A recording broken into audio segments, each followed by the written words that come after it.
আপনার এই যে সৌন্দর্য এত সৌন্দর্য এইভাবে মেনটেন করছেন কিভাবে, এই রহস্যটা কি? আমি চেষ্টা করি ডেফিনেটলি ফিট থাকার, সুস্থ থাকার, আর নিজেকে ভালোবাসার। সো নিজেকে ভালোবাসলে আসলে আমি তো সুস্থ থাকতে চাইবো। সুস্থ থাকতে চাইলে আমি অবশ্যই খাবার বুঝে খাবো, আমি এক্সারসাইজ করব, আমি একটা নিয়মের মধ্যে থাকবো। সো সেগুলোর একটা প্রভাব তো থেকেই যায়। পরবর্তী আপনার কোন সিনেমা নিয়ে আমরা আসলে সুখবর পেতে যাচ্ছি? আমি একটা সিরিজ করছি, গুটি, শঙ্খ দাশগুপ্ত ডিরেকশন দিচ্ছেন। ক্যারেক্টারটা আমার ভীষণ পছন্দ। আমি আশা করি যে দর্শক যারা আছেন চরকিতে এটা দেখা যাবে। সো চরকি সাবস্ক্রাইব করে অবশ্যই আমাদের সিরিজটা দেখবেন। রেহানা মরিয়ম নূর আপনার বহুল আলোচিত একটা সিনেমা, আসলে এরপরে আসলে এইরকম কোনো সিনেমায় কাজ করার কোনো প্ল্যানিং আছে বা কোনো কথা চলছে? এরকম প্ল্যানিং তো আসলে সবার থাকে, সবাই চায়, কিন্তু দেশের প্রেক্ষাপট, আমাদের মিডিয়ার অবস্থান সব মিলিয়ে সেটা কতটুকু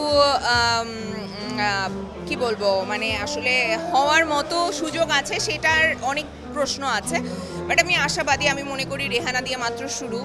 এরকম প্রচুর ছবি হবে প্রত্যেক বছর, ভালো ভালো কিছু সিনেমা আসলে আমরা পাবো, সেই আশা আমি করি। বাট বাংলাদেশে যেহেতু নারী প্রধান গল্পের কাজ খুবই কম, একেবারেই কম, সেক্ষেত্রে আসলে এই সুযোগটা খুব বেশি আসার সম্ভাবনা আমি দেখি না অদূর ভবিষ্যতে। তারপরেও আমি আশাবাদী, আমি মনে করি যে মেয়েদের গল্পগুলো যখন বলতে শুরু হবে তখন ডেফিনেটলি সেটার একটা ইম্প্যাক্ট সোসাইটিতে পড়বে। বলিউডে আপনার পদার্পণ হয়েছে, তো এই বিষয়টা কেমন লাগছে বা কিভাবে দেখছেন? প্রথমত বিশাল ভারদ্বাজের মতো একজন মানুষের সাথে কাজ করতে পারাটা ভীষণ আনন্দের, ভীষণ মানে আমি বলবো যে এটা আমাকে অনেক সমৃদ্ধ করেছে। আর টাবুর মতো একজন এত বড় অভিনেত্রীর সাথে স্ক্রিন শেয়ার করেছি, সেটাও আমাকে ভীষণভাবে সমৃদ্ধ করেছে। যদিও আমার স্ক্রিন প্রেজেন্স খুবই অল্প সময়ের, বাট তারপরেও আমাকে এই কাজের অভিজ্ঞতা অনেক সমৃদ্ধ করেছে। কিছু বিতর্ক হচ্ছে টুকটাক, এই বিষয়টা আসলে কিভাবে দেখছেন? আসলে আমি এটা নিয়ে কোনো মন্তব্য করতে চাচ্ছি না, যারা মন্তব্য করেছেন তাদের সাথে কথা বলবো। তারকাদেরকে নিয়ে নানা সময় বিতর্ক হচ্ছে, এটা আমাদের চলচ্চিত্রে কোনো ধরনের প্রভাব পড়ছে বলে আপনার মনে হয়? আমি আসলে এগুলো নিয়ে কথা বলতে চাই না। কবে বিয়ে করছেন, কবে সংসার করছেন? এর মধ্যে আসলে চিন্তা করছি না, যেহেতু আমি আমার কাজকে ফোকাস করছি এখন এবং নিজেকে সময় দেওয়ার চেষ্টা করছি। সো সেটা কিছুদিন উপভোগ করতে চাই। আমি এখন আসলে একেবারে মানসিকভাবে প্রস্তুত না এই ধরনের কোনো সিদ্ধান্তের জন্য।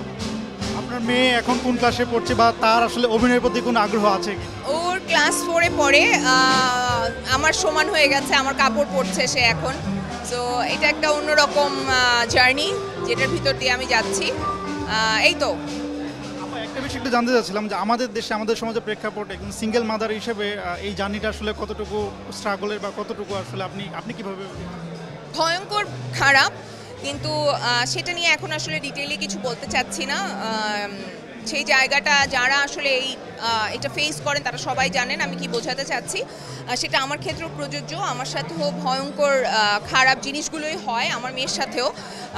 কিন্তু আমি আশা করি যে এগুলো সমাজ পরিবর্তনের সাথে সাথে এই সমস্যাগুলো আসলে আমরা সমাধান করতে পারবো। আপনার ভক্তদের জন্য কি বলবেন? সবাই ভালো থাকবেন, সুস্থ থাকবেন এবং বাংলাদেশের কাজের সাথে থাকবেন, দেশের সাথে থাকবেন, এটা ভীষণ জরুরি। আমরা অবশ্যই দেশের বাইরের কন্টেন্ট দেখব, আমরা অবশ্যই দেশের বাইরের প্রোডাক্ট ব্যবহার করব, আমরা অবশ্যই যারা দেশের বাইরে ভালো করছেন তাদের প্রশংসা করব, তাদেরকে সাপোর্ট করব। কিন্তু তার আগে নিজেকে ভালোবাসতে হবে, নিজের দেশকে ভালোবাসতে হবে, নিজের দেশের প্রোডাক্ট ভালোবাসতে হবে, নিজের দেশের কাজ ভালোবাসতে হবে। সেই সাপোর্ট সিস্টেম, এটা একটা আসলে প্রক্রিয়া, এটা একটা চর্চার বিষয়। আমি মনে করি যে সেটা শুরু হয়েছে, সেটা যাতে আসলে আরও বেশি এই চর্চাটা হয়, যে আমরা যাতে একে অপরকে সাপোর্ট করে আমাদের দেশকে, আমাদের সমাজকে উন্নতির দিকেই নিয়ে যেতে পারি।